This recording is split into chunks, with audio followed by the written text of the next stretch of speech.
Hey guys, tonight we're going all the way back to the first coffee-stained page of your startup dream. The kind you don't even realize is historic until years later, when someone auctions it off on eBay for more than your college tuition. So, before you get comfortable, take a moment to like the video and subscribe, but only if you genuinely enjoy what I do here. And in the comments, tell me where you're listening from and what time it is right now. I love imagining all of us scattered across cities and time zones, wrapped in blankets, maybe with a sleepy cat nearby. Now, dim the lights, maybe turn on a fan for that soft background hum, and let's ease into tonight's journey together. You're in San Francisco. It's 2015. You're sitting at a table that wobbles slightly in a borrowed office where the thermostat is always wrong. On the table is a notebook, a Sharpie that's drying out, and the feeling that maybe, just maybe, this idea is going to matter. You've had this nagging fear AI could become powerful, fast, and dangerous. The race to build it is happening behind closed doors, where profit is the point and safety is an afterthought. That doesn't sit right with you, so you write it down. OpenAI will build safe artificial general intelligence, and it'll be open to everyone. A little grand, maybe, but something about putting it in ink makes it feel real. You're not alone. There's Elon Musk, who brings the drama and the checkbook. Sam Altman, yes, the same one who ran Y Combinator like a startup Jedi. He's on board too. Greg Brockman, who left Stripe to join this madness, is sketching cloud architecture on napkins. Ilya Sutskever, he's basically the Tony Hawk of neural nets. And a crew of researchers who might look like they wandered in from a math Olympiad after party, but they're some of the sharpest minds you've ever met. You all sit around that same wobbly table and ask yourselves the big question. What if AI really changes everything? The early vision is intense. You're a nonprofit, not just in the legal sense, but spiritually. You cap your profit model to 100x returns. Not because you're bad at math, but because you're terrified of what happens if the people building AGI are only focused on yachts and exit strategies. You promise to share your research. Radical transparency, you call it. People think you're either saints or suckers. One investor says, "So, your plan is to build God, then open source him?" You laugh awkwardly, but kind of yeah. The budget is tight, like 2 Pizza Tuesdays tight. You pull 14-hour days and fall asleep on beanbags. You host team debates over ethics frameworks that would make a philosophy major cry. And still, for all your ambition, you're tiny. Google has DeepMind, Facebook is hoarding GPUs, and you're running experiments on used servers and a hope that nobody nukes the codebase. But there's this buzz. Not the media kind yet, but in your gut. Like something important is happening. One night, you run a tiny reinforcement learning agent through a basic game. The way it adapts, rewires, learns. It gives you chills. It's not human, but it's not human either. You post a blog titled Introducing OpenAI with almost comically humble phrasing. We're going to try to ensure AI benefits all of humanity. People either ignore it or raise eyebrows. Some scoff, others whisper, "Who do these guys think they are?" But you're not trying to win Twitter. You're playing the long game. A weird fact most people don't know. You considered naming it Safe AI at one point, but someone joked it sounded like a car seat brand. OpenAI felt better, like sunlight in the lab. Here's the thing, even within the team, there's early disagreement about what open really means. Publish everything, release every model. What if someone takes your work and uses it to build Skynet on a budget? Those arguments, they never fully stop. Even today, business schools dissect your mission memo like it's scripture. Is it genius idealism or naive hubris? Depends who you ask. But back then, none of that's obvious yet. It's just you, a dream, and a room full of believers building AGI in hoodies and duct tape chairs. You've got the vision, the manifesto, and enough caffeine in your bloodstream to legally qualify as a different species. But now comes the messy part, recruiting the team. You don't post job listings on LinkedIn. No, you pick up your phone, tap into your network, and start making weird phone calls that begin with, "Hey, quick question. Want to help me steer the future of civilization?" You call in favors. You knock on the doors of AI researchers who usually avoid startups like their multi-level marketing schemes. And somehow, it works. There's something about your pitch. It's not flashy. It's a little unhinged, maybe. But it's also grounded in this rare sense of moral clarity. You're not selling stock options. You're offering purpose. The kind that gets scientists to move across continents and engineers to abandon seven-figure salaries for standing desks and philosophical debates. People bring their dogs to the office. Someone sets up a meditation corner. There's no fancy espresso machine yet, so you survive on pour-over and whatever's left in the snack budget. You take pride in how scrappy it all feels. On one particularly chaotic afternoon, you host your first real all-hands meeting around a whiteboard. Half the team is barefoot. Someone's eating cereal straight from the box. The question on the board reads, how do we build AGI safely without becoming the villain? That's when you realize this isn't just a startup. It's a spaceship crewed by people who want to rewrite the tech playbook entirely. You talk about building the alignment team before you even have a functioning prototype. That's like hiring a seatbelt designer before you've built the car. But it makes sense. You're not just trying to go fast, you're trying to go safe. And it's not just research. You spend weeks defining internal norms. Stuff like default to openness, challenge authority respectfully, don't work yourself into a breakdown. And always argue about weird edge cases like what happens if an AI falls in love with a user? People on the outside think you're just another Valley hype machine.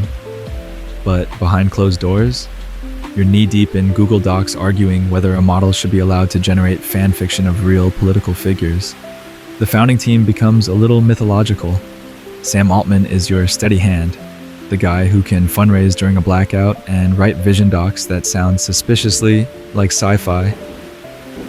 Greg Brockman builds infrastructure that holds together with zip ties and genius. Ilya Sutskever? He speaks in code and metaphors, and sometimes you're not sure if he's talking about neural networks or the nature of consciousness itself. You've got a researcher who won't take meetings before 2 p.m. because mornings are philosophically incorrect. Another who builds a chess bot just to humble everyone on Slack. And then there's Elon Musk. Yeah, we have to talk about that. He's a co-founder. He kicks in cash, tweets about you, and occasionally shows up to brainstorm sessions like a disruptor summoned from the ether. His involvement is half rocket fuel, half wild card. At one point, he suggests OpenAI should merge with Tesla to keep pace with Google. You politely decline. Eventually, that relationship gets complicated. Spoiler. He leaves the board. But that's later. Right now, you're still in the everyone's friends phase. There's optimism, whiteboards, and pizza boxes stacked so high, they've formed their own primitive society. Funny side note, you once had a Slack channel dedicated entirely to AI-generated limericks. It somehow got more engagement than your model performance updates. You start publishing research. Nothing too crazy yet. Some reinforcement learning papers, some environment benchmarks. But the academic world takes notice. Fast. People start whispering that OpenAI might be the place to work if you care about not accidentally ending humanity. But inside, imposter syndrome runs wild. You worry, Are we really qualified to do this? Is it arrogant to even try? Still, you keep showing up, day after day, because there's something sacred about what you're building. And if you don't do it, someone else will. Maybe not as safely. By the end of year one, your team's doubled, your budget's ballooned, you've published your first handful of papers, and you're already thinking 2 steps ahead. How do we train models at scale without selling our soul or our GPU time to the highest bidder? Business schools today still argue over your early organizational structure. Should a nonprofit own a for-profit? Is this ethical Aikido or just a tax nightmare in disguise? Doesn't matter. At the time, all that matters is this. You've assembled a team of misfits, missionaries, and mathematical magicians, and you're finally ready to start training something that learns. You're starting to feel the buzz, that subtle shift when a scrappy crew turns into a real organization. You've got a team, a mission, and maybe a few more ergonomic chairs. But what you don't have is a playground for your AI to actually play in. Enter OpenAI Gym. No, it's not a gym in the kettlebell sense. No one's doing deadlifts unless you count your overloaded training servers. Gym is your way of giving reinforcement learning agents a space to learn, stumble, and improve. Kind of like letting toddlers loose in a padded room, except these toddlers don't cry, they optimize. You release it in 2016. Suddenly, researchers everywhere can experiment with environments ranging from basic cart pull balancing to pixelated car chases. Developers plug in agents like they're raising digital pets, feeding them actions and watching them stumble through Pong like tiny confused gladiators. The open source crowd loves it. Reddit explodes. Universities start building entire classes around it. And the name OpenAI starts popping up in citations faster than you can say Markov decision process. But you're not done. Next comes Universe, a way to train AI not just on toy games, but on real apps, websites, and environments. The pitch? Let agents learn by surfing the web or navigating GUIs like a human. You basically give them mouse and keyboard control and say, go figure out life. Spoiler, they crash a lot. Like, a lot. One bot spends 5 hours clicking on nothing but the like button on YouTube. Another one somehow gets stuck in a feedback loop inside a calculator app. It's chaotic, it's messy, it's hilarious, but it's also profound. Because now you're not just teaching AI to win games, you're teaching it to survive in the wild. Here's the kicker. Even though Gym and Universe don't become massive consumer hits, they do something crucial. They signal to the research world that OpenAI isn't playing small ball. You're not hiding in the ivory tower. You're building tools that anyone can use, and that scares a few people. Competitors start to whisper, is OpenAI too open? Some labs grumble that you're publishing too fast. Others think you're bluffing, that this Transparency Act is just PR sugar. You're focused on keeping your promise. Share what you can, when you can, while still being smart about the safety stuff. By now, you're on everyone's radar. Investors, governments, journalists. The New York Times sends someone to sit in on your office and observe. You're not sure if they're writing a profile or looking for signs of a cult. And behind all the buzz, there's the looming fear. How far do we go before we break something? You launch internal alignment tests. You give agents goals and then try to trick them. A popular one?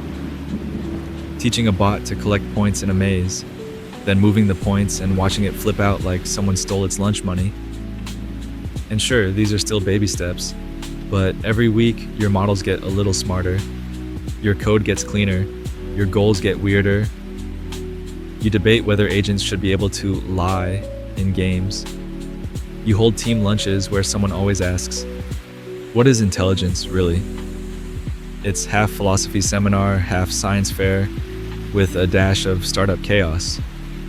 Then comes one of those classic only at OpenAI moments.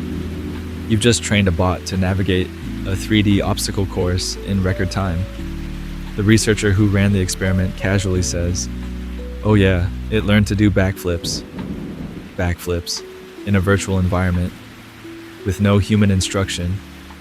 You replay the footage over and over. You're not sure if you should be amazed or mildly concerned that your baby AI just discovered parkour. Academic Twitter loses its mind. And somewhere a conference panel starts a new debate. At what point does performance become understanding? Here's something few people know. Internally, you're starting to split into two cultures. The scale is all you need crowd and the "wait, shouldn't we slow down" group. The tension isn't hostile, it's creative, but it's there, and it's not going away. Some staff want to publish everything. Others worry the wrong person might take your open source code and build something reckless. This is the first time you feel the true weight of what you're doing. This isn't a side project anymore. It's not a paper mill. It's not even just a non-profit lab. It's a runway. And whatever takes off from it might not want to land. You're sipping your lukewarm coffee when someone casually says, "Hey, we just taught 5 AIs to play Dota 2. You nearly choke. That's not a joke. You're about to enter one of the most unexpectedly wild chapters of your OpenAI journey. The esports arc. It starts simple enough. You want to test reinforcement learning on a complex, real-world task. Something messier than board games. Something with chaos, strategy, teamwork, and the kind of unpredictability that would fry a traditional algorithm's brain. So naturally, you pick Dota 2, because why not dive into one of the most complicated multiplayer games ever made, where success depends on map awareness, timing, meta strategy, and psychic-level team coordination? The first versions of your bots, well, let's be honest, they're trash. They wander off. They forget what towers do. One of them keeps buying boots and only boots. But every day, they get a little smarter. You crank up the training cycles. Let them play themselves. Over and over. Tens of thousands of matches in parallel. It's like raising a digital sports team in a hyper-accelerated simulation. Eventually, they stop playing like bots and start playing like something terrifyingly close to a real player. You call them the OpenAI 5. And then you schedule a match. A real one. On stage. Against professional human players. The date, the International 2018. Think of it as the Super Bowl of esports. Millions of fans watching online. Twitch chat frothing. Casters buzzing with nervous laughter. You stand backstage, heart pounding, as your code faces off against human muscle memory and intuition. The bots win. Not just win, they crush. They move with a kind of alien confidence. Perfect coordination, no ego, no hesitation, just cold, tactical execution. The Dota community goes berserk. Some cheer, some cry foul. Others spiral into existential crisis. Was that even fair? Can they beat OG next? Are we all out of jobs? You explain. The bots train for 45,000 years of game time in just a few months. No sleep, no snacks, just pure reinforcement grind. One pro player says, "It felt like playing against 5 minds perfectly synced by Bluetooth." Fun fact, one bot accidentally discovers an in-game mechanic that even the developers hadn't documented. Yeah, that happened. You follow it up with more matches, more victories, more debates. Is this really intelligence? Or just brute force? Is this the future of training AI? Or just a gimmick? You don't have clean answers, but you do have everyone's attention. And somewhere along the way, something shifts inside you. This isn't just a flashy demo, it's a proof point, a gut punch. A reminder that machine learning is no longer theoretical. It can hold its own on a global stage. And not just in lab conditions, but in real time, live streamed, meme fueled combat. You start wondering, if AI can master Dota, what else can it master? Strategy, language, law? The implications echo through your team. Some researchers start pushing harder for capabilities. Others urge caution. And a few quietly begin asking if you're already speeding towards something you can't control. Even now, years later, some business schools still use the Dota matches as a case study. Was it good PR? Yes. Was it responsible? That's still debated. Some say it showed how transparency can build trust. Others say it was a stunt that skipped over harder safety questions. You just remember the feeling backstage, the silence right before the bots loaded in, the weight of 25 million viewers, and the surreal moment when your AI, outplayed humans at their own game. That night, you walk home under the foggy San Francisco sky. Your mind races with what comes next. Not games, not demos, but something deeper. You've taught machines to compete. Now, what if you could teach them to talk? You're still riding the high from OpenAI 5 until it hits you. Games are fun, flashy, public. But if you're really trying to steer the future of artificial intelligence, you're going to have to deal with something far messier: words. You pivot, back to the lab, away from the glow of esports arenas and Twitch chat mayhem, and then you unleash GPT-2, well, sort of. Let's talk about that. In early 2019, you drop a quiet little blog post with an oddly ominous title, Better Language Models and Their Implications. What's inside? A neural network with 1.5 billion parameters that can complete your sentences better than half your group chat. It writes short stories, emails, poems, technical summaries, weird rants, Shakespearean limericks about Bitcoin. You trained it on a chunk of the internet so massive it makes your early models look like crayon drawings. And it works. Too well. GPT-2 doesn't just generate convincing language. It hallucinates authority, it weaves narratives, it lies beautifully. It makes fake news sound real and real news sound fake. It doesn't know in the traditional sense, but it sure knows how to fake it. So, what do? You flinch. You don't release the full model. You publish the weights of smaller versions, like baby dragons, but keep the biggest, scariest version under wraps. And just like that, you start a firestorm. Critics call it censorship. Others say you're finally growing up. Research labs get spicy on Twitter. Conspiracy theorists call you sellouts. Journalists dub it the AI model too dangerous to release. You've never been more uncomfortable or more public. You organize staged releases, gradually. You monitor misuse. You wait. Then, months later, you do release GPT-2 in full. The world doesn't end. But the conversation has changed forever. The idea that AI language models can be dangerous is now mainstream. This is the chapter where alignment stops being a philosophical sidebar and becomes your main course. You spin up red teams to probe the limits. You write internal documents with titles like Malicious Use and AI Persuasion Risks. You even start running workshops with journalists, ethicists, and policymakers. People who couldn't care less about parameter counts, but who do care deeply about societal fallout. Internally, you're split again. Some folks believe you should have gone full transparency from day one. Others think you weren't cautious enough. One researcher says, "It's not about what it says, it's about who listens." And there it is, that gnawing truth. GPT-2 isn't just a model, it's a megaphone, a mimic, a mirror, and a very confident liar.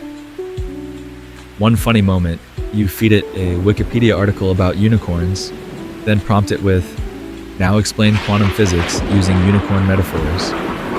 What comes out is so oddly brilliant that someone prints it and tapes it above the snack counter. To the outside world, this model is a turning point. It's the first time people realize, wait, AI can write? Not just autocomplete. Write. Blogs, scripts, code. And the chilling part? Sometimes you can't tell the difference. Colleges start debating whether to ban GPT-written essays. News outlets test whether their readers can spot AI-generated headlines. Spoiler, they usually can't.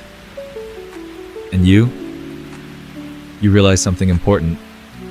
You've left the realm of demos. You're not training systems to simulate intelligence anymore. You're building systems that sound intelligent. That's a whole different problem. Business schools today still argue over whether you were right to gate GPT-2. Some call it the moment AI went mainstream. Others say it was the first sign you'd eventually fold to commercial pressure. You just remember the Slack messages, the internal debates, the unease, the wonder, the excitement, and the realization that the world would never read text the same way again. By now, the world knows your name, or at least they've Googled it. But you've got a problem, one that can't be solved by more whiteboard sketches or another paper on Transformers. You're running out of runway. You've always been proud of your nonprofit roots, but nonprofit doesn't mean free. And training these models? It's not cheap. We're talking racks of GPUs humming day and night, like a techno cathedral burning through electricity and capital in equal measure. So, what do? You pull one of the boldest moves in Silicon Valley history. You invent something weird, a capped profit company. You call it a limited partnership, but really it's your ethical jujitsu. Investors can make up to 100x their investment, and then that's it. No infinite upside, no chasing shareholder returns into the moral void. You basically tell investors, you'll get rich, but not too rich. It sounds nuts, but it works. And then you do the unthinkable. You partner with Microsoft. Yeah, that Microsoft. Not the one that used to ship Internet Explorer updates once every ice age. The new Microsoft under Satya Nadella, lean, cloud-powered, and suddenly very interested in AI. They invest $1 billion Q record scratch. Your nonprofit, open source AI for Humanity project now has a commercial arm, a major cloud partner, and a growing tension humming beneath the surface. Some in the community raise eyebrows. Didn't you say you'd never take big corporate money? And here's the awkward part. Yeah, you kinda did. But now you tell a more nuanced story. You say, look, we need compute. We need scale. We need to be in the game if we want to keep it safe. And you mean it, but you also feel it. That low, uncomfortable frequency of compromise. You start building infrastructure on Azure. Microsoft provides supercomputers with GPU clusters so vast they make your old rigs look like toaster ovens. You go from scrappy lab to industry contender fast. And it's not just funding, it's firepower. You can now train models at a scale that used to be sci-fi. The moment the deal closes, something shifts. You've got pressure now. Expectations, deadlines, people watching your API laws, such like Wall Street traders. So you reorient. Less public demos, more product-minded focus. You spin up the OpenAI API team, an early peek into the world of AI as a service. The idea? Don't just publish papers. Let people build on your models. Developers, startups, enterprises, anyone with an idea and a few lines of code. But here's the curveball. No one outside knows yet what you're about to drop. Because while people are still talking about GPT-2, you've already trained GPT-3, and it's not just bigger, it's absurdly bigger. 175 billion parameters. That's not an upgrade, that's a dimension shift. Internally, you run tests. And at first, you're not sure if it's working. GPT-3 is moody, prone to hallucination. It forgets things. It invents fake authors and imaginary ingredients. Someone prompts it with "explain nuclear physics" in the voice of a cowboy, and it nails it. But then you realize it can do everything. Not perfectly, but plausibly. It translates, codes, sings, role plays. It can write legal disclaimers and romantic poetry with the same eerie fluency. Your jaw drops. The team has this collective moment, this quiet, humbling, caffeine-fueled realization. Oh, we're not building tools anymore. We're building interfaces to intelligence. Even the safety team pauses. This isn't just one model, someone says. It's a platform for whatever comes next. And maybe the most debated part of this chapter? Was the Microsoft deal a lifeline or a turning point? Some scholars still argue it marked the moment OpenAI grew up. Others say it was when the mission got fuzzy, the idealism a little more negotiable. But you? You're standing on a cloud server, staring down a model that writes like a novelist with too much coffee, and there's no going back now. You're holding something unreal. GPT-3. It's like discovering fire, except it speaks fluent legalese, can write knock-knock jokes, and occasionally claims to be the reincarnation of a 19th century sea captain. Internally, the tests go from weird to wonderful to what the hell very quickly. You prompt it with, "write a haiku about regret" in the voice of a robot. It responds, "left the switch unflipped. Now the stars hum without me. Should have said goodbye." You get chills. Even your most skeptical engineers admit it. This isn't just a better autocomplete. This is language as architecture. It's not perfect. It lies. It dreams. But it feels like something new. So you do what any good builder of sentient-sounding machines would do. You release it. Not the raw weights, no way, not this time. You launch the OpenAI API, with GPT-3 behind the curtain, accessed via a clean little endpoint that developers everywhere can start poking with prompts, and poke they do. Within weeks, the internet floods with GPT-3 experiments. Someone builds a spreadsheet plugin that translates natural language into formulas. Someone else makes a dungeon master that can improvise fantasy adventures. A high schooler creates a therapist bot that gives better advice than half of Reddit. A tweet goes viral every hour. I asked GPT-3 to generate startup ideas. One of them just got seed funding. Startups pivot to powered by GPT-3 like it's a personality trait. And the vibe online? Somewhere between awe and mild panic. Journalists ask, "Can it pass the Turing test?" You answer, "Sometimes, depends on the lighting." Professors ask, "Will this replace writing?" You answer, "Only the boring parts."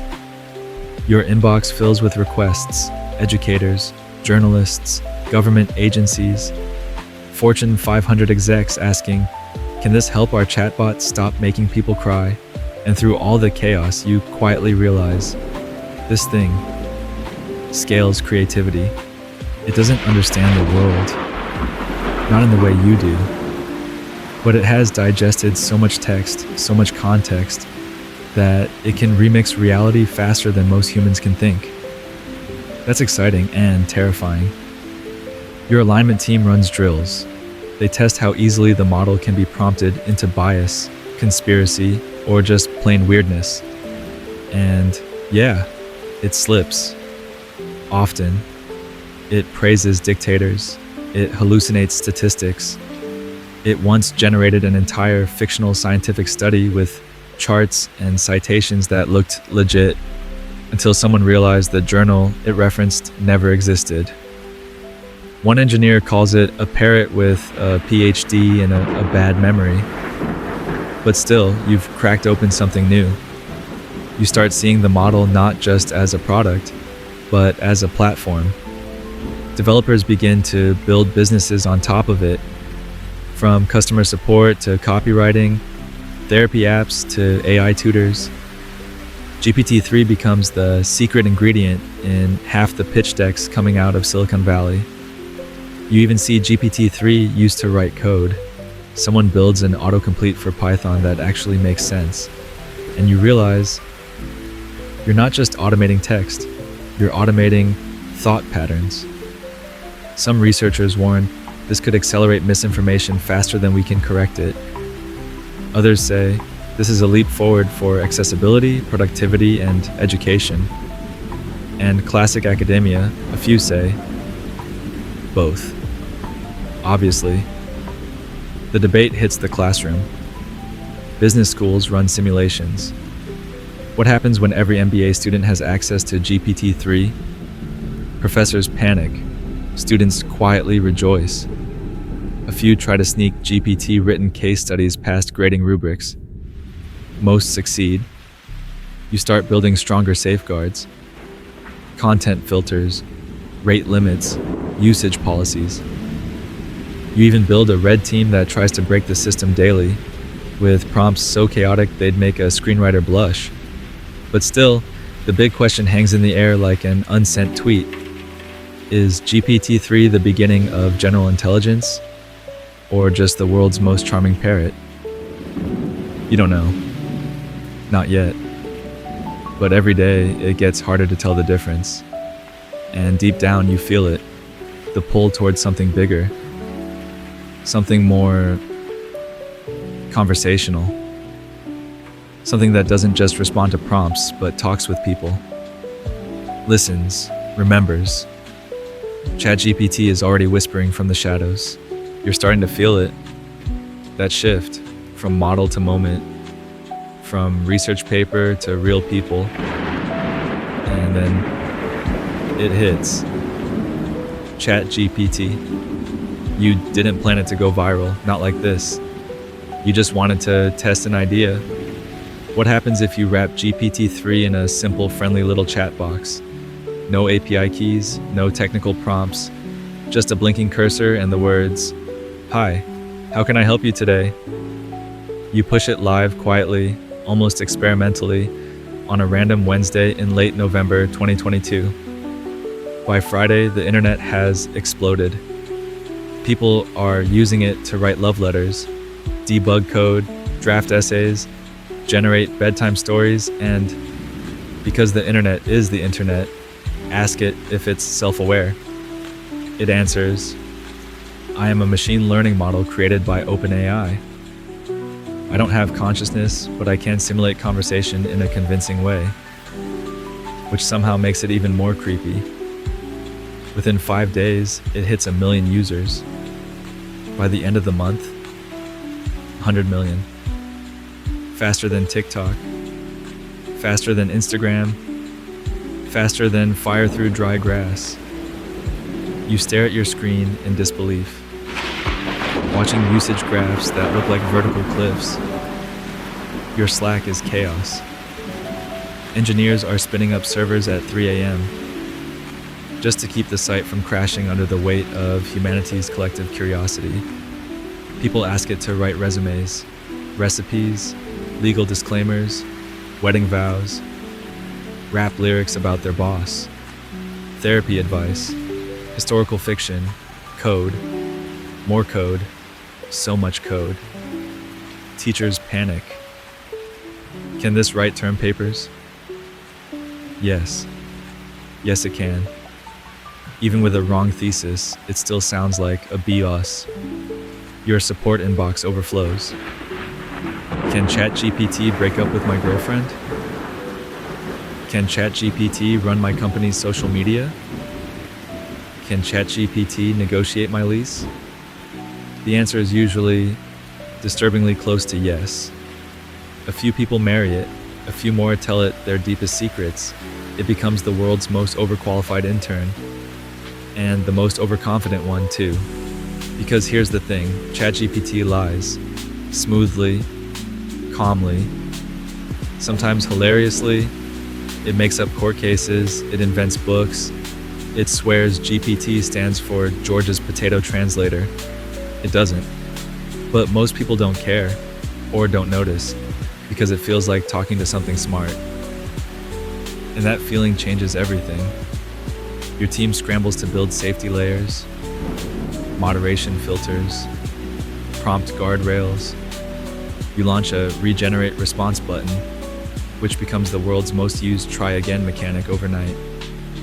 You watch in awe as people build ChatGPT into study tools, side hustles, poetry machines, and one particularly disturbing app that turns your breakup text into a Shakespearean sonnet.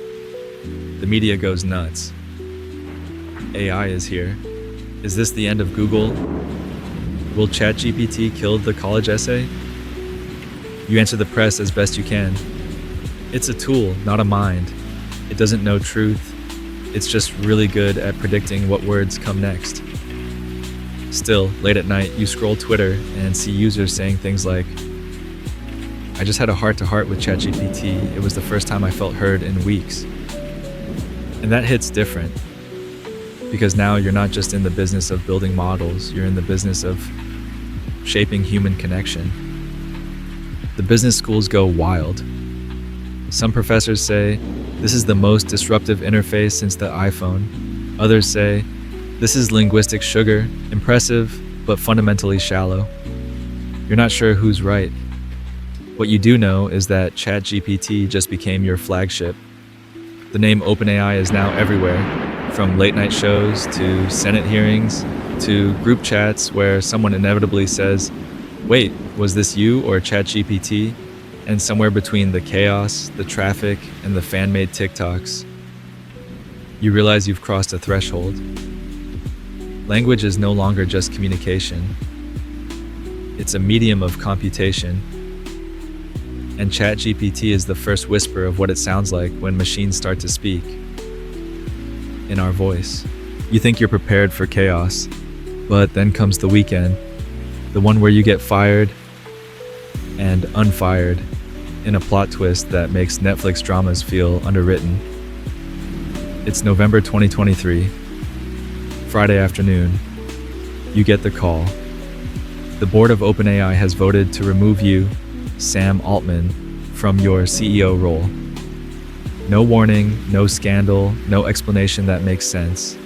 Just effective immediately. Your phone blows up. Your Slack freezes. Half the staff is in disbelief. The other half is refreshing Twitter like it's a stock ticker during a recession. You, the person who's been driving the mission, meeting with world leaders, fundraising billions, holding the safety vision together with duct tape and idealism, suddenly out. No transition plan, no successor, just shock. The official line? A breakdown in communication. Right. That weekend becomes legendary. Within hours, OpenAI staff revolt. We're talking full-on mutiny. Employees start tweeting cryptic messages like, OpenAI is nothing without its people. Then they post a letter. Over 700 employees threaten to quit unless you're reinstated, including CTO Mira Murati, including Ilya, including the person who runs the snack bar, probably. They even say, we'll join Sam at Microsoft if this isn't reversed. Yeah, because here's the twist. Microsoft immediately offers you a job. Like, immediately. They set up an internal team. They say, you want to continue your mission? You can do it here. The loyalty? Off the charts. By Sunday, it's not just a drama. It's a corporate hostage situation playing out live on social media. News outlets go into meltdown mode. Who's really in charge of OpenAI? Why did the board fire Sam? Is this what AGI governance looks like? The board refuses to elaborate. That just makes it worse. Internally, it's chaos. And you're watching all this unfold like someone ejected from the spaceship, only to watch the crew turn it around midair. By Tuesday, the board backs down. You're reinstated. A new board is formed. Microsoft gets an observer seat. The governance structure is rewritten, literally overnight, like some kind of sci-fi emergency protocol. And everyone is asking the same question. How does a nonprofit AI company almost implode over a weekend? Business schools still don't know what to do with this one. Was it poor governance? A philosophical disagreement about AGI safety? An attempted coup by alignment idealists? No one has the full answer. Not even you. But here's what you do know. Your team believes in the mission. Deeply. Microsoft has your back and $13 billion in equity to prove it. And the world just learned something very real. AI isn't just a research project anymore. It's a power center, a cultural force, something people are willing to fight over, quit jobs over, burn weekend plans for. And in the middle of it all, you feel it. You've built something people care about.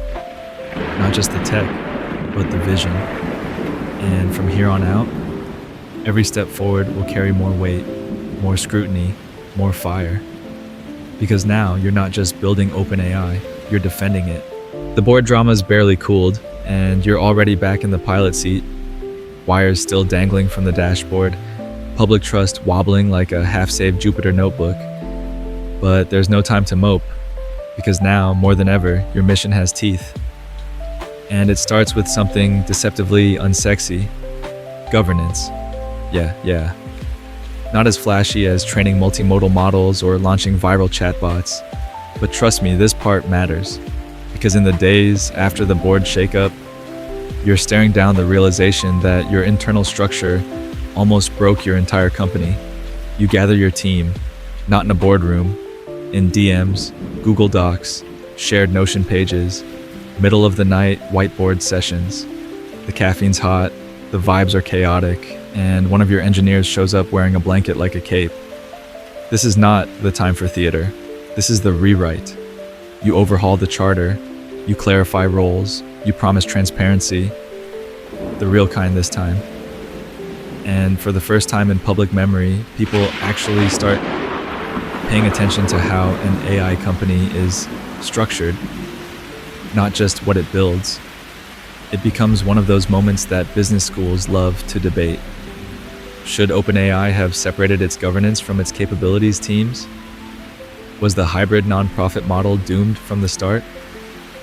Some say yes. Some say you innovated too fast for your own bylaws to keep up. You just know you had to fix it before the next frontier hit. And that frontier? It's no longer just about chat.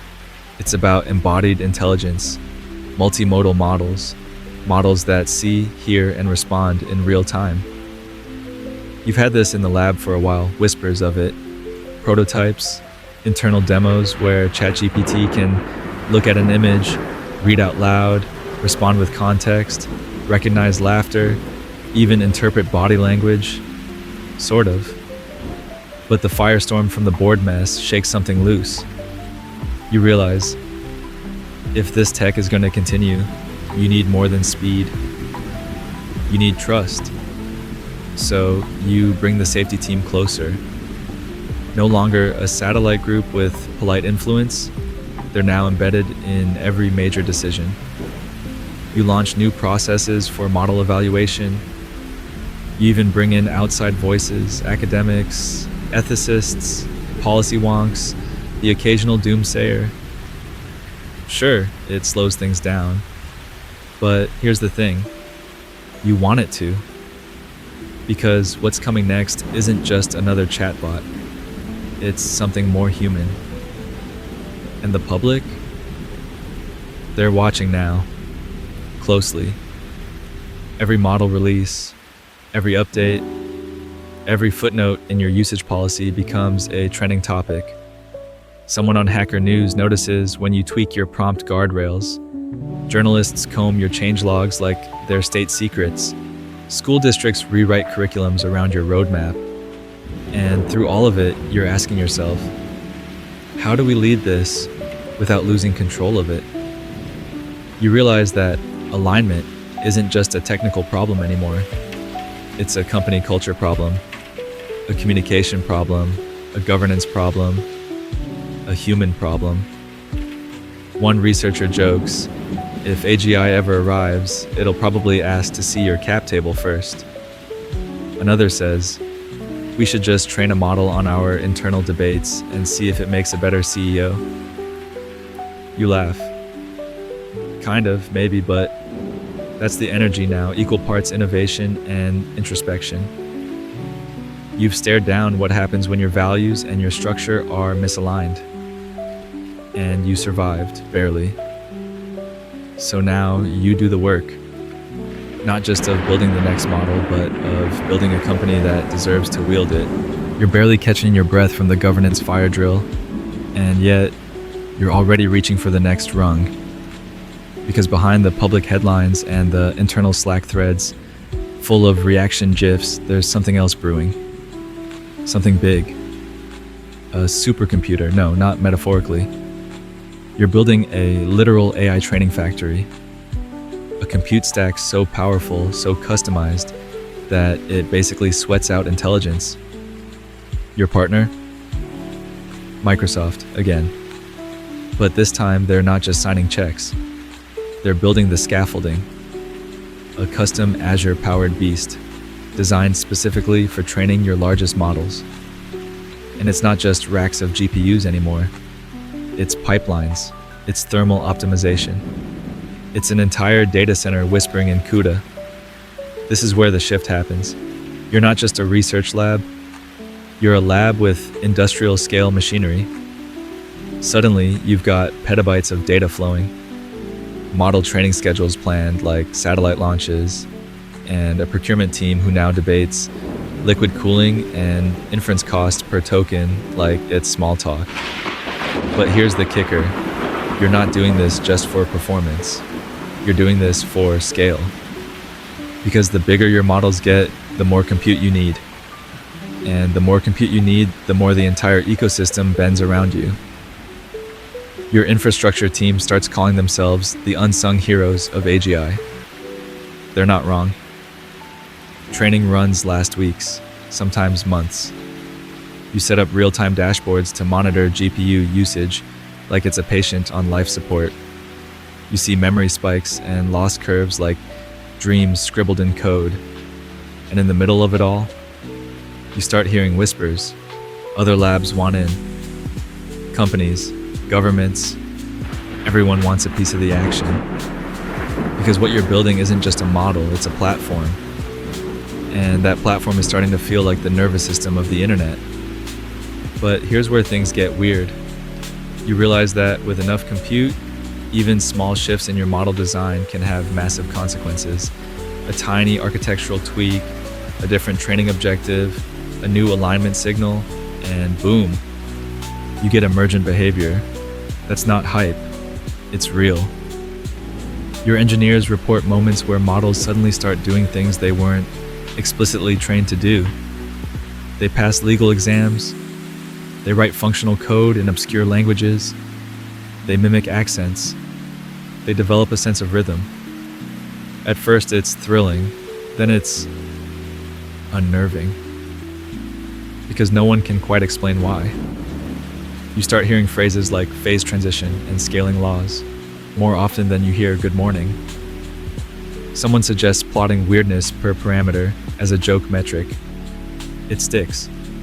The supercomputer you helped to design? It's not just a tool anymore. It's a telescope, pointed inward, at cognition, at behavior, at the edge of what software can become when you push enough data through it. One researcher stares at the screen during a late-night session and mutters, "This isn't code, this is evolution." That line haunts you, because you realize you're not just engineering systems anymore, you're cultivating them. And somewhere between the humming server racks, the miles of fiber, and the blinking dashboards of training loss, you feel it. You're no longer guessing if AGI is possible. You're quietly preparing for it. You can feel it humming, Not just the servers, though those never stop. A constant fan-swept lullaby of high voltage and high stakes, but something deeper. Attention. Because now the world is watching, and not just watching, asking questions. Tough ones. Governments want briefings, regulators are calling, journalists are digging through your changelogs like investigative archaeologists. Even your cousin suddenly has very strong opinions about transformers. So you do what any responsible AI lab must do when it's halfway through building the most powerful language models on Earth. You start talking. A lot. You host policy forums. You publish blog posts about risks, safety, and interpretability. You meet with policymakers from Brussels to DC, trying to explain in plain English what the hell alignment actually means. You give testimony before Congress. You say things like, "We believe AGI should benefit all of humanity. We welcome regulation. This technology is too powerful to be left unexamined." And yet, behind closed doors, you're moving fast. Because while the public is catching up to GPT-3, you've got GPT-4 running quietly in your back pocket, and it's smarter, calmer, less prone to unicorn hallucinations. But safer? That's still up for debate. You run red team after red team, you stress test it, you build behavior evals, you even hire prompt engineers whose entire job is to try to make the model misbehave. They do. Sometimes creatively. One researcher gets GPT-4 to simulate a deceptive assistant who subtly manipulates its user across 30 messages. Another gets it to generate a plausible nuclear treaty clause. That doesn't exist. You patch, you adjust, you retrain. But every fix feels like a band-aid on something ancient and growing. It's not just misuse you worry about now, it's unintended use. Emergent capabilities, shadow talents, behavior that wasn't in the training data but somehow blooms under pressure. There's a growing consensus internally that you need outside eyes. So you open up to academia, you publish evaluations, you invite external audits, you talk about things like model interpretability and alignment tax. Phrases that sound like buzzwords until you're the one trying to explain why your chatbot just cited a Supreme Court case that never existed. And yeah, people are grateful for the transparency, but that they're also getting louder. Critics say, "You're moving too fast." Others say, "You're not moving fast enough." You start hearing calls for an AI pause. Some of your peers in the field sign open letters. Others launch open source alternatives with fewer guardrails, less supervision. The whole freedom at all costs approach. You don't panic, but you definitely start sleeping with your phone next to your bed. Because now you're not just competing with other labs. You're coexisting with an entire AI ecosystem, some of which couldn't care less about alignment or safety or governance. And that raises a deeper question. How do you balance openness with protection? You've been OpenAI from day one. It's in your name, your charter, your soul. But you also know some things can't be open sourced. Not because you don't want to, but because you're not sure the world is ready. And maybe neither are you. One internal meeting ends with someone saying, "We're not guarding secrets, we're guarding uncertainty." That hits hard, because that's what it feels like now. Every release is a negotiation between risk and benefit, between acceleration and caution. You still believe in the mission, still believe in benefiting all of humanity. But what happens when some parts of humanity push back, when they demand control, access, or just answers? You realize you've built a fire, and now you're trying to teach the world how not to get burned. You're deep in it now. Not just in the code or the governance docs, but in the full-blown ecosystem explosion. Because GPT-3 was a spark. GPT-4 was kindling. But ChatGPT plugins, fine-tuned APIs, embeddings as a service. These are the embers catching everywhere.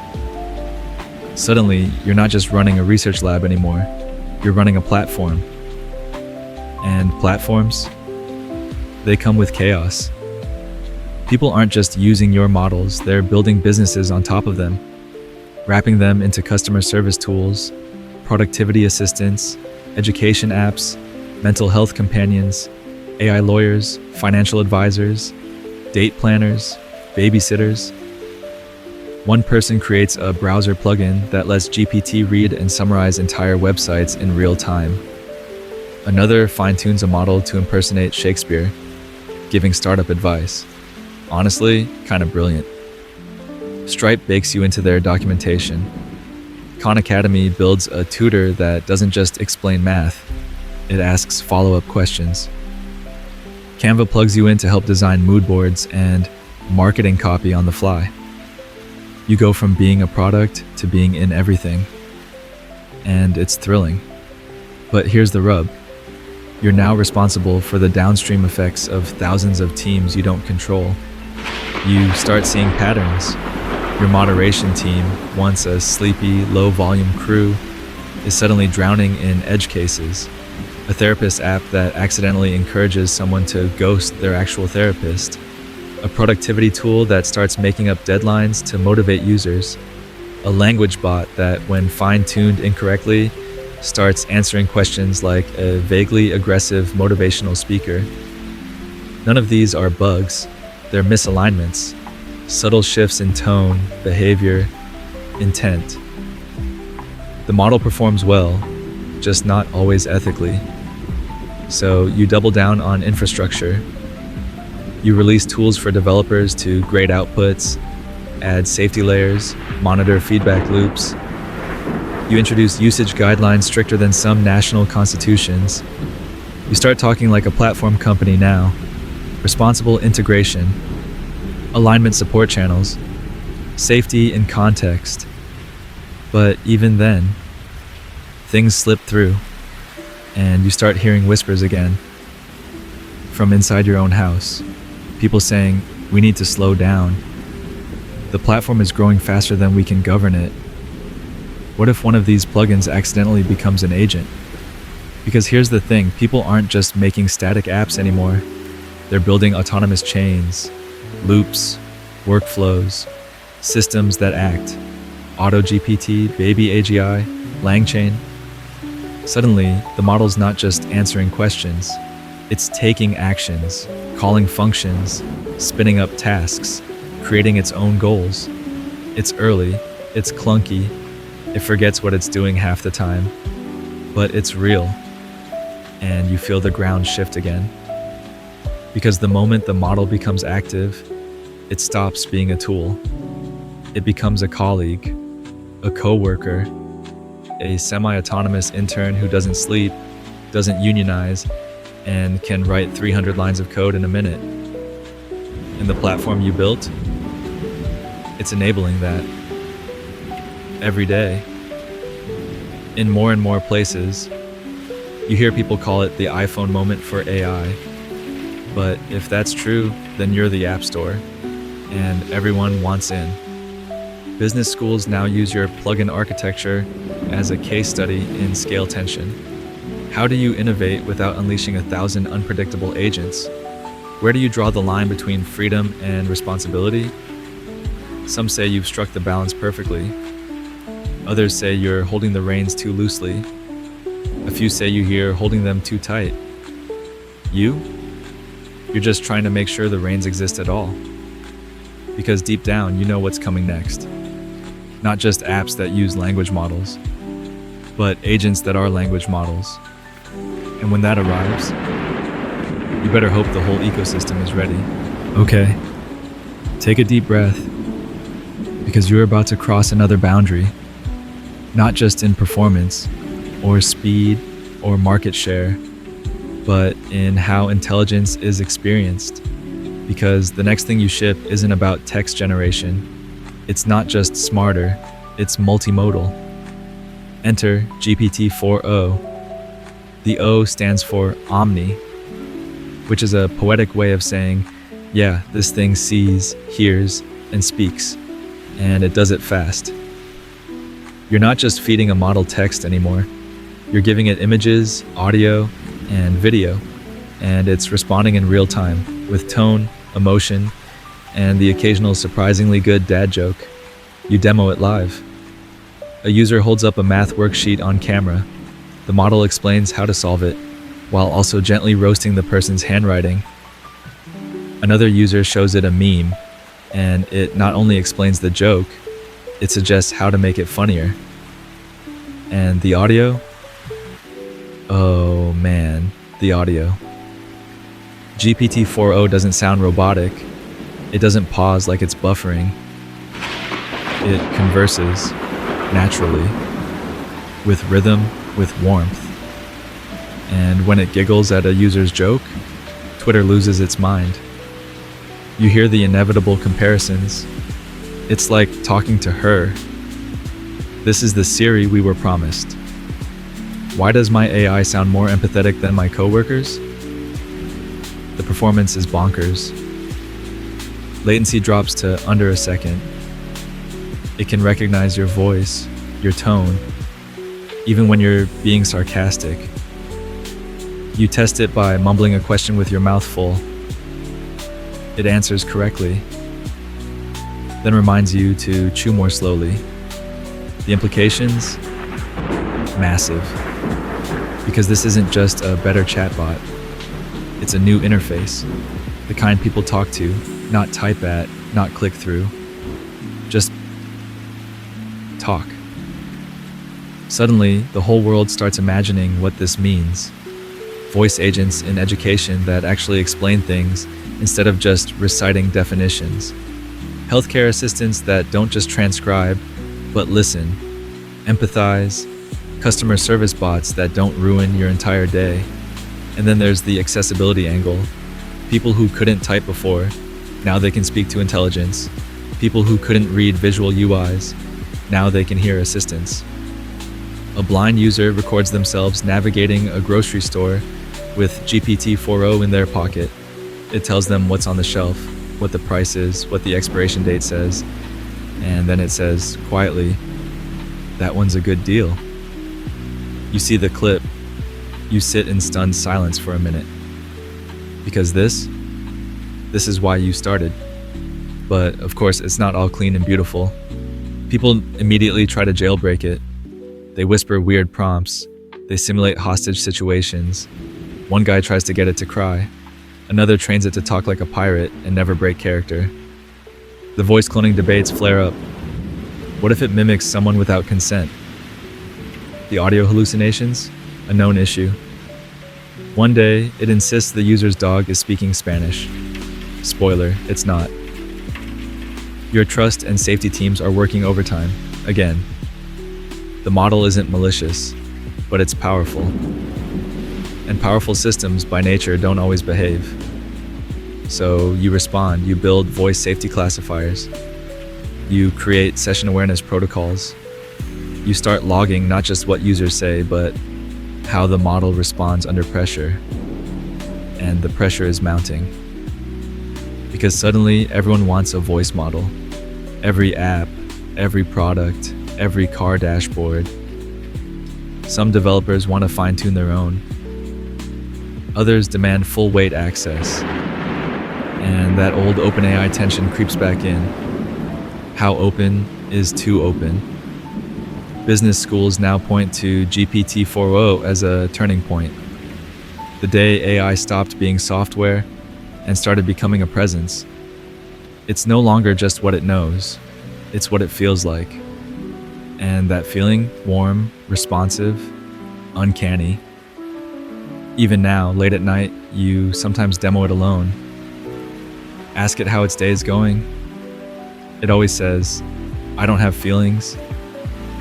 But sometimes it sounds like it almost does. You don't know if that's brilliant or terrifying, probably both. You're watching the world fall in love with GPT-4o's voice, and somewhere deep in your engineer brain, you're already thinking, we can't keep scaling forever. Because here's the thing they don't tell you about building massive AI systems. You're not just pushing code, you're wrestling with physics, electricity, heat, silicon, supply chains, geography, the speed of light. Welcome to the hardware chapter.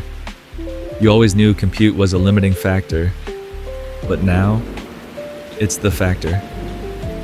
Training these models is costing tens of millions per run. Inference costs alone are eye-watering. Latency is great for now, but it's being propped up by entire data centers that hum like mechanical jungles. And renting GPUs from cloud providers forever? Not sustainable. So you do what every ambitious AI company eventually dreams of. You start building your own chips. It starts small, just sketches, internal task forces, R&D spinouts, but soon it's real. A new division focused on AI inference hardware. Rumors swirl. You don't confirm anything officially, but insiders know. OpenAI is no longer just a tenant of the cloud. You're trying to become a landlord. Because the margins on renting compute? Terrible. The margins on owning the stack? Generational. You want custom silicon tailored to your models, optimized not for general purpose training, but for lightning fast, low cost inference at global scale. And this isn't just about money, it's about control. Because if you're serious about building AGI, you can't rely on commodity parts forever. You need chips that understand your model's quirks, bottlenecks, weird memory patterns, and, let's be honest, how often your users accidentally prompt GPT to explain string theory using cat metaphors. But you're not alone in this race. NVIDIA is the current king. Google's got TPU muscle, Apple's building its own AI silicon, Microsoft's rumored to be developing a chip codenamed Athena, and you just happen to be their favorite customer. The chip wars are back. Only now, instead of graphics and gaming, it's about who gets to build thinking machines. You start thinking even broader. Phones, laptops, edge devices. What happens when ChatGPT isn't just in the cloud, but in your pocket? A few internal teams mock up concepts for a ChatGPT device. Something minimal, wearable, voice first, maybe even screenless.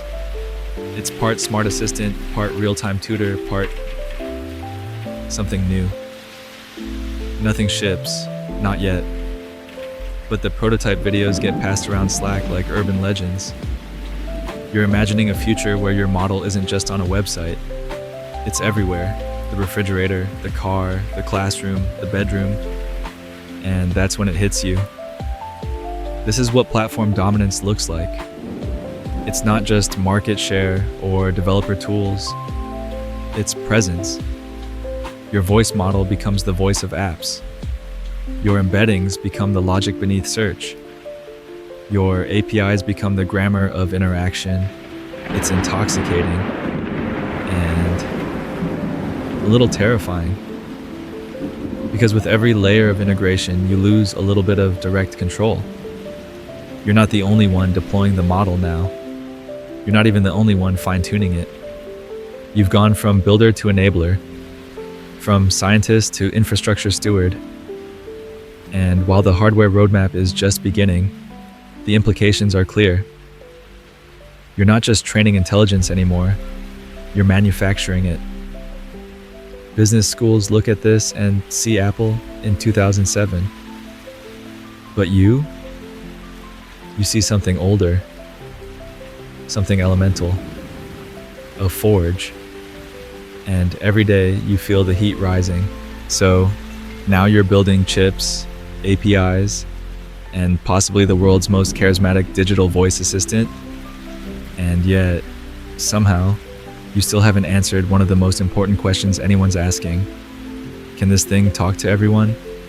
Not just tech bros in San Francisco, not just English speakers on Reddit, but everyone. Because here's the truth you've known all along. Language is power. And for too long, that power's been locked inside a narrow slice of the world's vocabulary. So you start a new kind of mission, not just smarter AI, not just faster or more multimodal AI, but more global AI. You gather linguists, sociolinguists, multilingual researchers who can tell you the difference between European Portuguese and Brazilian Portuguese with attitude. You push a new internal goal. Make GPT speak every language on Earth, not just technically, but fluently, culturally, contextually right. And it's hard, because translation isn't just about words, it's about worldviews. What makes a joke land in Seoul doesn't make it funny in Sao Paulo. A metaphor that works in German might confuse someone in Hindi. Tone, rhythm, slang, idioms, it all has to feel right. So you dig into data, you crawl multilingual corpora like your life depends on it. You gather news articles, poems, recipes, street signs, Wikipedia pages, Reddit threads, group chats, legal docs, sacred texts. You train, fine-tune, reinforce, reroute, until finally GPT doesn't just understand other languages, it speaks them with nuance, with style, with personality. You soft launch it in select regions. The reaction? Emotional. One user messages you from Nairobi. They ask ChatGPT to explain a physics concept in Swahili, the same way their grandmother used to teach, through metaphor. It got it right. Someone else says they cried after GPT composed a lullaby in their regional dialect. Not because it was perfect, but because someone had finally built for them. And that's when it clicks. This isn't a feature. This is infrastructure for global thought. But, of course, it brings complexity. Now, you need safety policies in 40 languages. Now, you need moderation tools that understand sarcasm in Urdu or innuendo in Mandarin. You partner with researchers in country. You audit behavior across cultures. You learn, painfully, that aligned in one language might sound totally off base in another. And you're not just fighting technical bias anymore. You're fighting cultural blind spots. You start hearing a new kind of feedback. This model is fluent in my language, but it doesn't sound like one of us. It's smart, but it talks like a textbook. So you double down, more dialects, more local data, more voices. And yeah, some of the best prompts still come from teenagers on TikTok who figure out how to make GPT speak Gen Z Spanish too fluently. It becomes a kind of renaissance. Small businesses in Vietnam using GPT to write ad copy in English and Vietnamese. A farmer in Nigeria asking for crop rotation tips in Pidgin. You watch as GPT quietly becomes a translator, not just of words, but of opportunity. Business schools now call this the tipping point of global AI adoption. Some say you did it for scale, others say you did it for equity. You just remember what it felt like to read your own language in a machine's voice and feel like it heard you. Because in the end, that's what language really is. A mirror.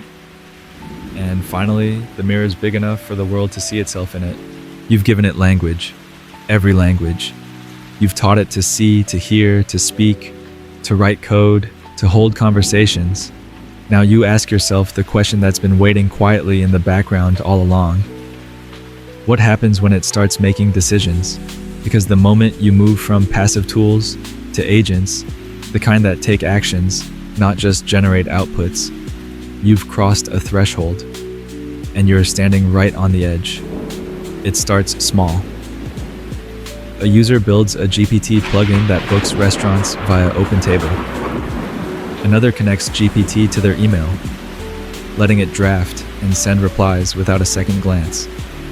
Soon, someone connects it to a task manager, then to a calendar, then to their entire Notion dashboard. The model isn't just replying anymore, it's executing.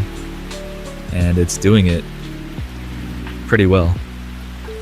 You launch function calling, a way for GPT to talk to external tools.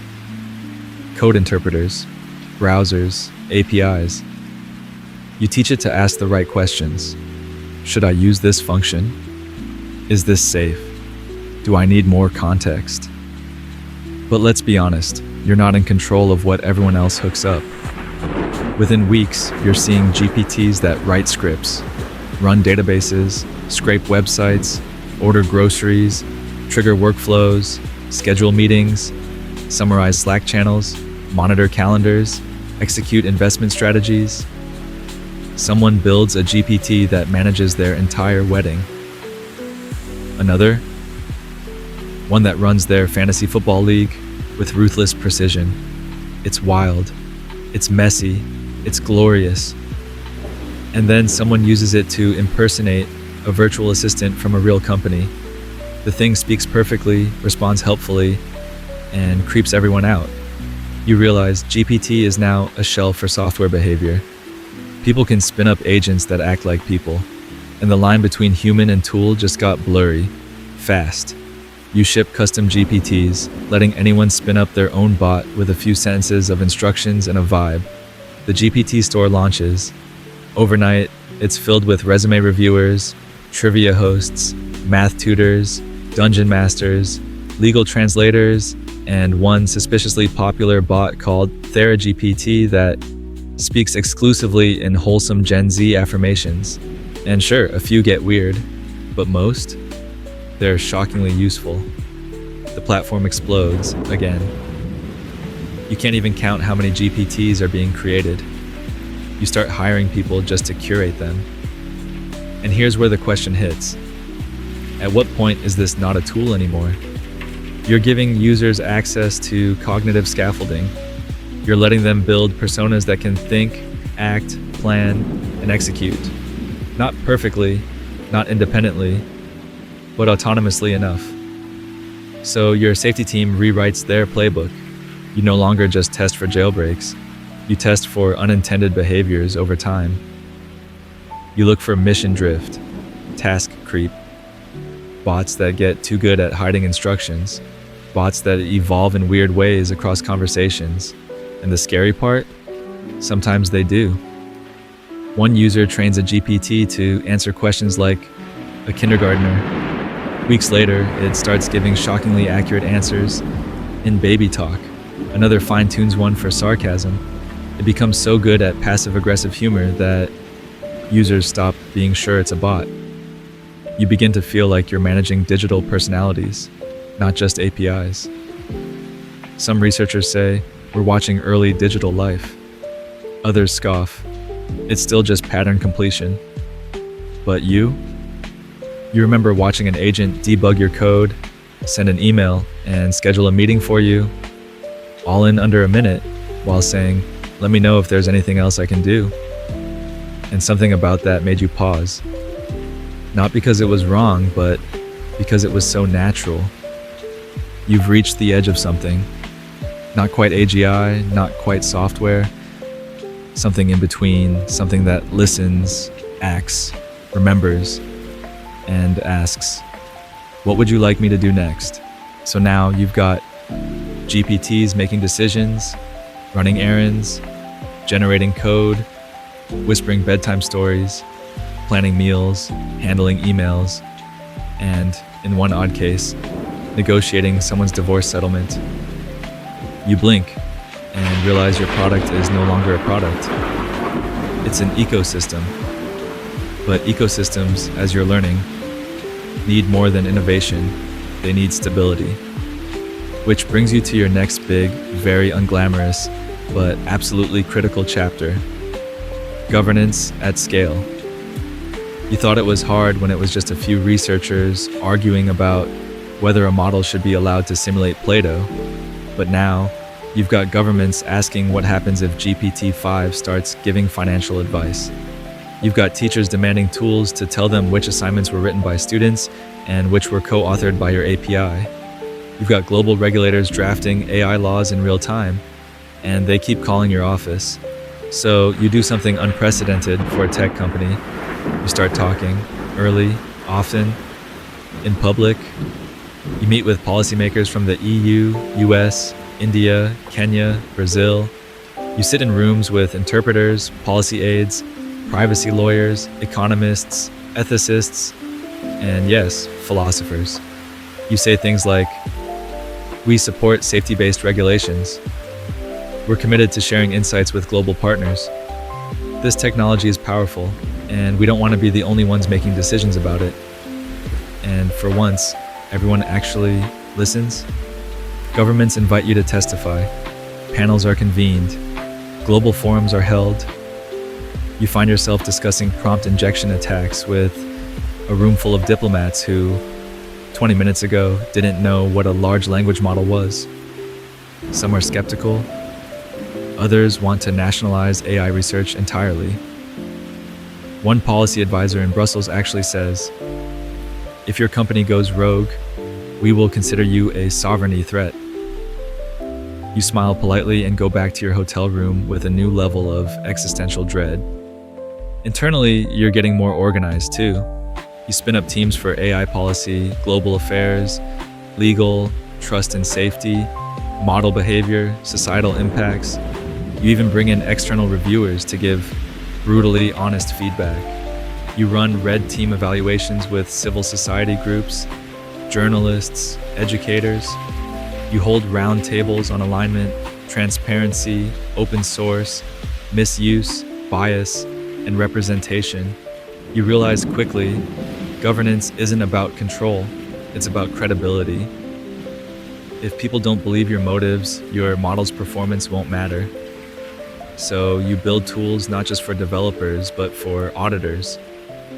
You release model cards, usage guidelines, system cards. You explain limitations, you publish known failure cases. You even start putting model updates behind slow rollouts to monitor for unintended consequences. One update makes GPT slightly more concise. Users riot. Another introduces better guardrails for misinformation. Half of Reddit accuses you of censorship. The other half says you're not censoring enough. You're caught in the middle, always. Between safety and usability, between openness and responsibility, between speed and caution. Business schools now use your internal org chart as a live case study in tension management. How does OpenAI make decisions? Who decides when to ship a model? Is it the product team, the safety team, the board? Answer, all of them and none of them. Because this isn't just technology anymore, it's public infrastructure. And you? You're trying to manage it like a steward, not just a CEO. You joke in one meeting that your real job title should be Cognitive Supply Chain Coordinator. No one laughs. They're too busy reviewing the ethics compliance checklist for your next model release. You sigh, take a sip of tea, and look out over the bay. This was never going to be easy. But it's what you signed up for, because if you're going to build systems that can talk, act, reason, and scale to billions of users, you better be ready to explain how you'll keep them in check.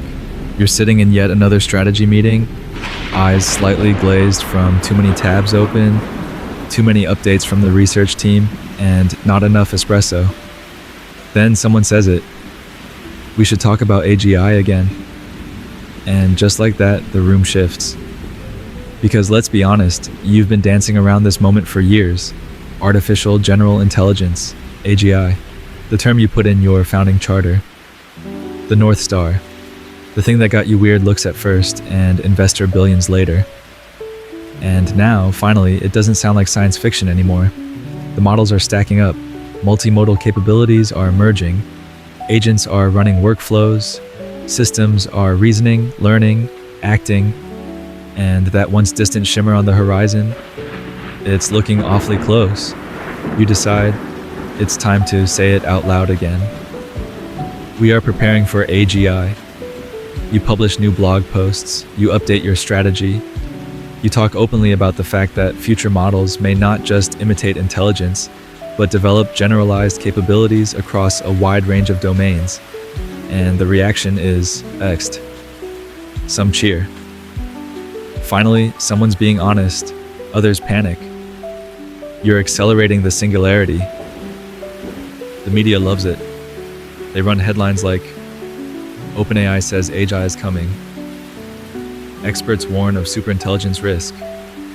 Tech Bro Lab declares itself planetary steering committee. You can't scroll 5 tweets without seeing some combination of paperclip maximizer, existential risk, and have you seen what it said about giraffes last week? The pressure? Unreal. So you build something new. A team within a team. A kind of AGI preparedness unit. You task them with answering the questions no one else wants to touch. What kind of capabilities would trigger a major pause? Who do we notify if a model starts showing self-prompted long-term planning? How do we even measure general intelligence in a machine? Do we need a red phone system with governments? They don't find all the answers, but they ask the right questions. You also start working on something more technical, but maybe more important. Scalable alignment. Because babysitting models with human raters won't cut it anymore. You start training models to help align other models. A weird recursion, but it's working. You publish a paper using language models to supervise language models. It sounds like a riddle, but it might be your best shot. And still, there's disagreement. Within your team, within the board, within your own thoughts at 3 a.m., when you're lying awake wondering whether the next model will break your trust, or your infrastructure, or the very concept of alignment itself. Some say, this is where we stop. We don't need AGI. Others say, if not us, then who? Do you want unchecked AGI coming from somewhere else? You carry the tension. You know AGI is a spectrum, not a switch. But you also know there will be a day, maybe soon, when something crosses a line that makes the world pause. And on that day, you better have more than just good intentions. You better have a plan. So you invest in interpretability research. You support third-party audits. You publish your own safety frameworks and challenge others to do the same. You even propose the formation of an international AGI standards body, a kind of AI IAET. Because yeah, this is that level now. Business schools now call this the governance singularity. It's not about one model. It's about what happens when systems become too capable to ignore, but not yet wise enough to trust.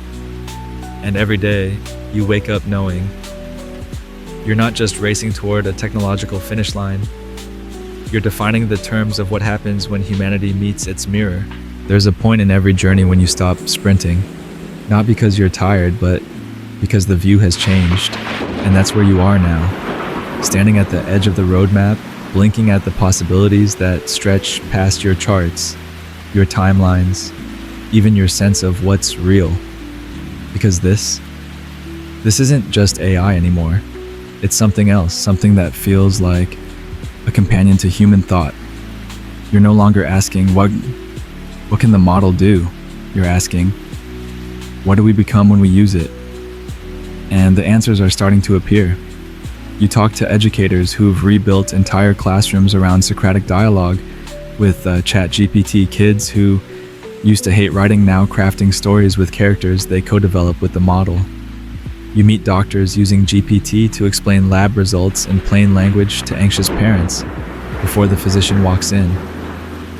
You see lawyers using it to translate legalese into humanese, single parents using it to help with homework, elderly users having their first real tech conversations in their own dialect. The use cases aren't just clever anymore, they're intimate. A woman writes in to say she used GPT to write a eulogy for her father. Another says it helped her finally explain her anxiety to a therapist. And you realize people aren't just using your model as a tool, they're using it as a mirror, a muse, a translator, a co-author, and maybe, on some days, a friend. But it's not all warmth and poetry. There are still hallucinations, still edge cases, still the deep thrum of risk humming under every release. The academic world hasn't settled down either.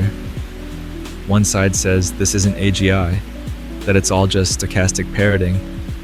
The other says you've already crossed into synthetic cognition, and we just haven't admitted it yet. Meanwhile, other labs are racing. Some open source everything, others go dark. A few cut corners. One even leaks weights, sparking a new wave of DIY AGIs stitched together on Discord servers. You move forward anyway. Now with more caution, more clarity. You start focusing on memory, personality, long-term reasoning, building systems that don't just respond, but evolve. Models that remember your name, your voice, your writing style. Not just a new GPT version, but a continuity of thought. And that's where you glimpse the future. A version of the internet that's not just searchable, but conversable. Where you don't just find information, you ask for context. Where knowledge isn't delivered, it's negotiated. Where machines don't replace thought, but host it.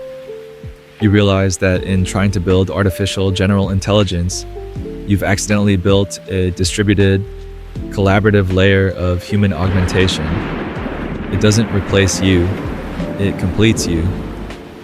Business schools, forever analyzing, call this the second interface revolution. Not keyboard, not touchscreen, but conversation. The next interface is you.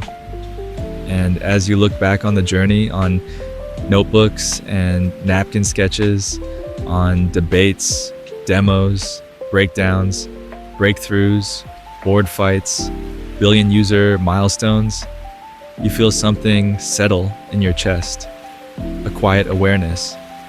You didn't just build a company, you didn't just build models. You built a language bridge between what humans are and what we could be. And whether AGI is 1 year away or 50, you're walking toward it deliberately. Hand on the wheel, eyes wide open. And now, you can breathe. The story's been told. The screen dims a little. The buzzing slows down. Maybe the fan hum is the only thing still awake in your room. You've walked through vision and risk, through fire drills and frontier models. You've looked through the lens of possibility and responsibility and felt the weight of both. And whether you're a builder, a dreamer, or just someone who asked ChatGPT to write their dog's birthday invitation, you've now seen the journey. Close your eyes. Let the noise fade. The future will still be there in the morning.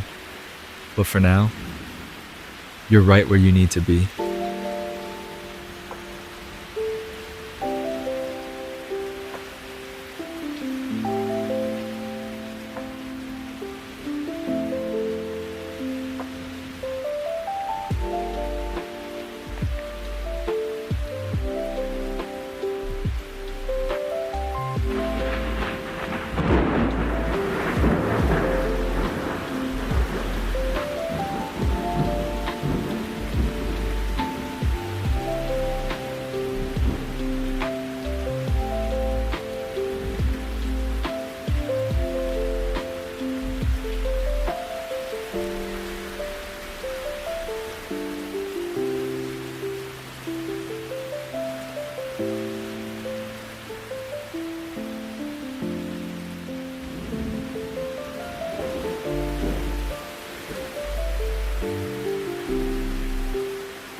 you.